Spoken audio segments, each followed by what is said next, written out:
Hello, this is Allie with the Perception Trainers, author of The Perception Diet, and today we have Real Talk for Light Workers, episode 13, where we're going to talk about commitment and discipline. Alright, so I got this question a couple of weeks ago about asking me, essentially what is the point of commitment and discipline, and how do you decide if something's really worth committing to and putting your discipline towards. And this is actually a topic that I'm really excited to talk about, because I feel like there is a happy medium that we as light workers and people who are looking to expand our consciousness need to strike. All right.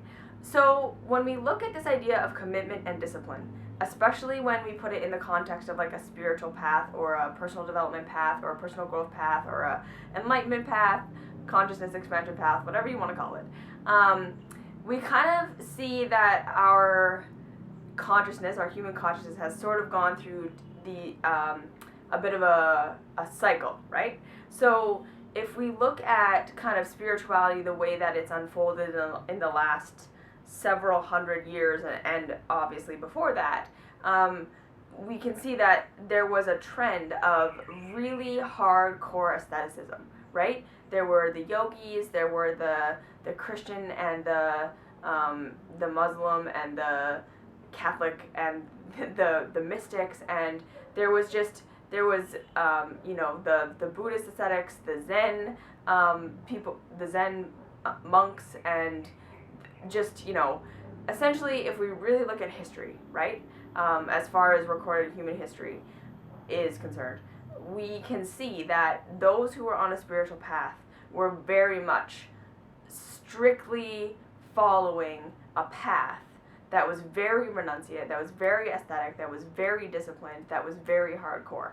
All right, and so there was a theme in pretty much any religious practice, any spiritual practice, any kind of God-seeking, I'm going to try and get out of normal human consciousness and move to another level. There was this level of extreme discipline.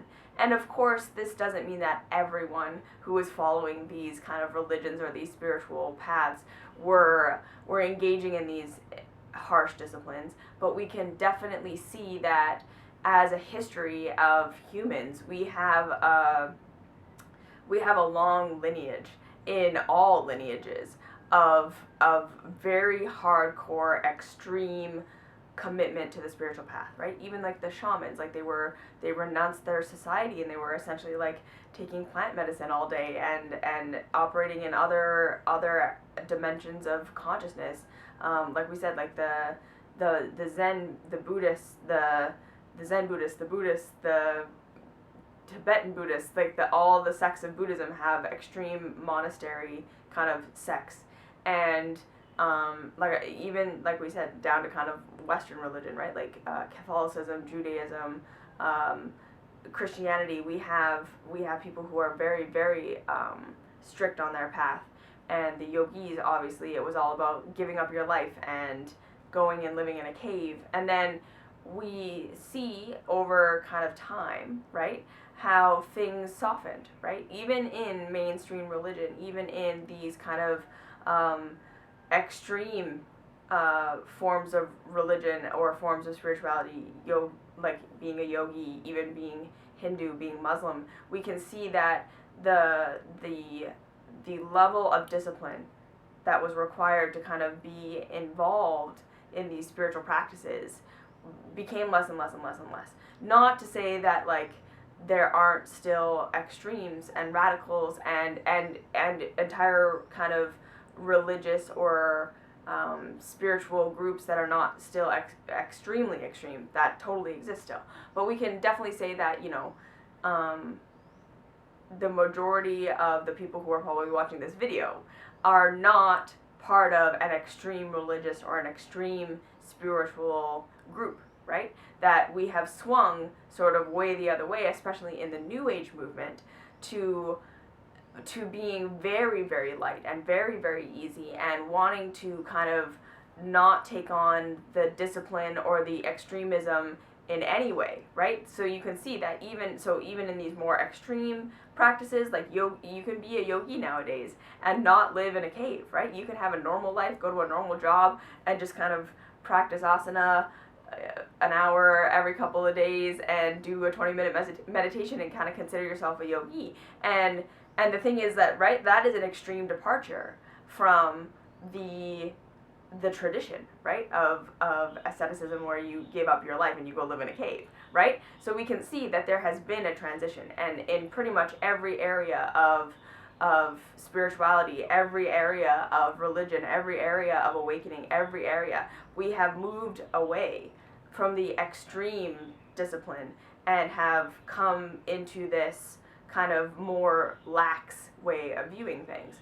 And like, seriously, it's like, even if we look at, Christianity, right? Like in the time of Jesus, if we believe that this is a thing that actually happened, right? To follow Jesus was, again, to give up your life, right? He said to all of his disciples, "You are my disciples now. You are not going to be a part of regular life. You are not going to have your normal thing. You're giving that up and you're going to follow me." And he literally physically meant that in so much as the story unfolds, right?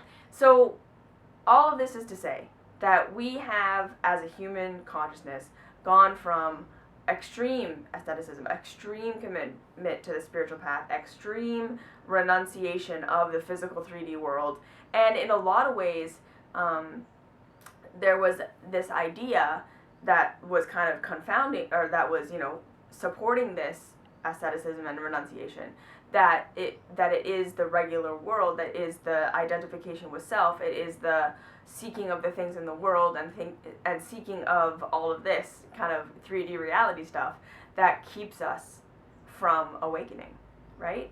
And I think too that if we really want to look at, the deep, deep, deep roots of any spiritual path, of any religion, of anything that exists on the planet right now that we can deem spiritual, the roots of that were awakening, right? The roots of that were God realization. And of course, things have been completely skewed now and have been completely, telephoned down the line to mean something totally different. But I think if we trace everything back, right, it was all founded on this idea of wanting to realize who we are and what we are connected to and what's going on here. And so we can see why, right?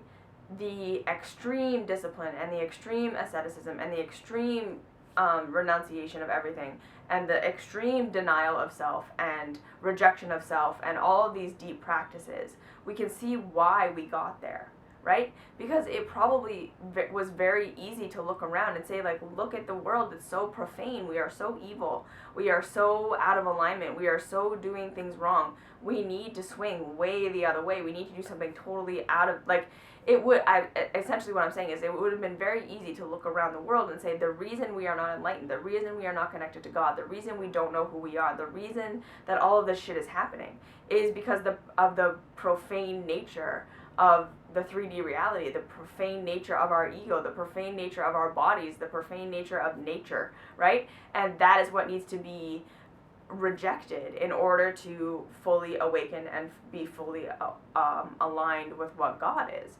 And then we can see that following that logic, right, that we would have come to a place where we were like, well, we got to give it all up, right? We have to discipline ourselves. We have to be very strict with our eating, be very strict with our lifestyle, be very strict with what we take in, be very strict with what we participate in, be very strict with what we do not participate in, because it was with this idea that the more of the world we get rid of, the more of the world we abstain from, the more of the world that we cut ourselves off from, the more we're going to awaken, okay? And then, like I say, now as a society, as a global society, generally speaking, so obviously not everyone, obviously not everywhere, there are still very, very extreme people who are doing very, very extreme things, but especially in the Western world, like I say, we have swung kind of way the other way, right, where we have become very, like I say, especially in the New Age movement, very just go with the flow, do what feels good, don't push yourself, don't force yourself, be in the world, right? Like, don't reject stuff. Don't reject your body. Don't reject food. Don't reject people. Don't reject things. Just have a kind of more relaxed, haphazard, approach to your life, and you can still be a spiritual person while participating in the world. And what I kind of want to present today is simply a little seed that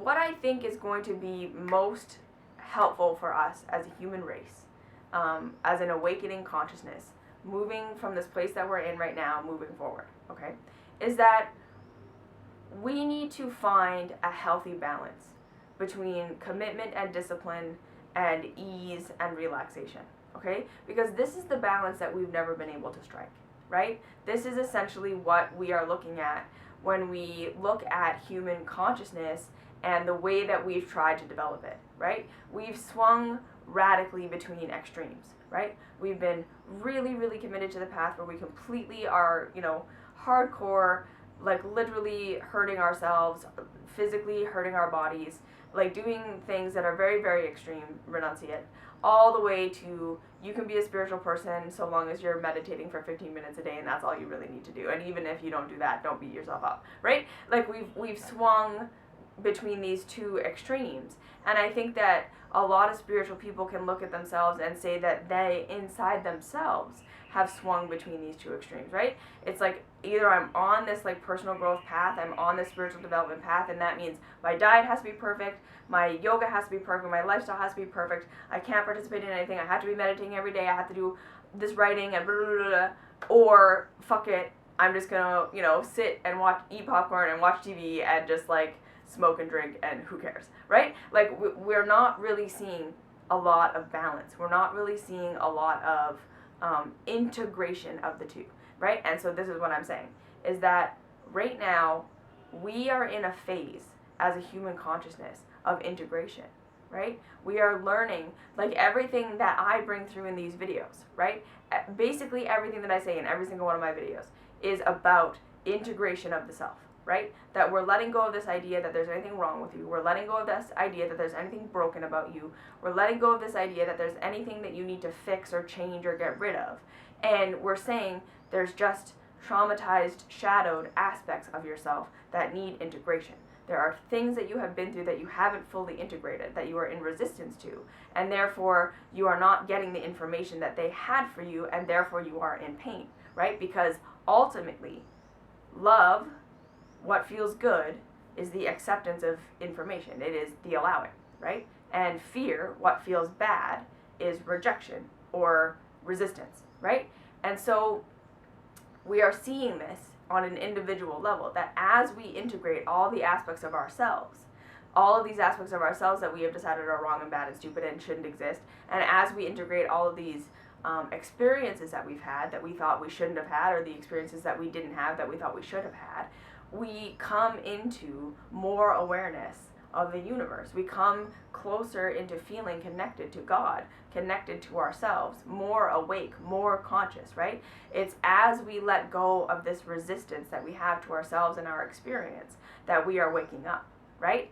And so we can look out and see that this needs to happen on a collective level as well, that this integration needs to happen on a collective level. So we can look and see that the extreme disciplines that were developed were a response to this feeling or this idea that this fall in consciousness, that this loss of connection to God, this loss of connection to each other, this loss of connection to what we know to be true was wrong, right? That all of this religion and all of these spiritual disciplines and all this stuff, as well-intentioned as all of them are, mostly came out of, like I said, right, they have their roots in wanting to be connected to God, but they also have their roots in believing that everything that's happened in the human experience is incorrect, right? That it shouldn't have happened. We shouldn't have fallen. We should not be in this low consciousness. We should not be having these suffering experiences. We should not be destroying the planet. We should not be participating in these, profane things. And this This is what needs to be integrated. Okay? So when we look at discipline and commitment, what I would say is this: be committed to your integration practice. Be committed to coming closer into alignment with the allowing of who you are and your experience, right? That the way that you can tell whether a discipline is going to be worth it for you, right? Whether you really should stick to something, or whether this is just coming from a place of the fall was wrong, we shouldn't be disconnected, we should already be God realized, the whole human experience is wrong, right? Which is where most of us are coming from. The way that you can tell the difference, right, is if a path or a discipline that you are choosing is asking you to reject something, okay? So if there's a discipline that you're following, and I know this is a big statement, okay? And I'm not even going to say that if there's a discipline that calls to you that is asking you to reject something, that you shouldn't do it, because I believe that we learn from everything, and for sure there are things that we need to go through and things that we need to see for ourselves that are not necessarily the ultimate in truth, but that will lead us to the ultimate in truth, okay? But what I'm saying here is tune in and check in with your body and yourself when you're considering a discipline, because, right, we know that, like, to just give this like a really, really, really just human perspective, right, that when someone is eating McDonald's every day, right, and then they're like, okay, this is obviously not good for my health, this is obviously not good for my body, this is not good for my consciousness, this is not good for the planet, I should probably shift towards eating more whole foods, or, you know, something like this, right? In the beginning, that's not going to feel good. It's not going to be easy. You're not going to want to do it. And it's going to require discipline and commitment to stick to that path, to the point where you eventually get to the place where eating healthy feels good, all right? So this is what I wanted to say about this discipline path, right, is that we can't be so one way or the other, okay? I don't believe that we need to be so disciplined that we don't live our lives, right? And I because again, that's a rejection. That is a rejection and a resistance to something that is happening. And that is going to cause us pain and suffering, right? And that is saying that the fall shouldn't have happened and that we can't learn anything from it. And that also is incorrect, right? We are absolutely not at our highest levels of consciousness. We are not at our potential, but that's not wrong and that's not bad. And we shouldn't be. And this journey that we are taking, this awakening journey that we are taking, is meaningful and it's right and nothing's wrong with it. So we don't need to be so rejecting of what is occurring. And in fact, so long as we are rejecting what is occurring, we cannot learn from it, okay? But at the same time, we don't need to be absolutely participating in everything that is going on. You don't need to eat McDonald's, right, in order to learn from it. You don't need to stay eating McDonald's in order to learn from it. And like I say, some of these things that come into your field of awareness on your awakening path are not going to feel easy in the beginning. They're not necessarily going to feel good right now, right? The disciplines and the commitments that you need to make in order to level up your consciousness are going to be uncomfortable, and they're going to be a little shaky, and they're going to be a little weird, okay? So my piece of advice here is look for where the integration is. Look for where you have aspects of yourself where you're sabotaging yourself that are going to require a time of commitment and discipline in order to integrate that aspect, right? Because this is really what you are doing, right? When you know that there's something that you're doing that's not right for you, that's hurting you or harming you, that is going to require discipline in order for you to change, you definitely want to do that. But do it from a state of integration. You're not rejecting the part of yourself that eats McDonald's. You want to love the part of yourself that doesn't want to eat good, right? This is what we're doing, okay? So this commitment and discipline should be all focused on integration, all right? Focus on integration. Pick the disciplines and the commitments that are helping you to integrate. And from there, right, do the hard stuff from a place of ease, knowing that you're integrating, right? It's not about rejecting or denying or getting rid of any part of yourself.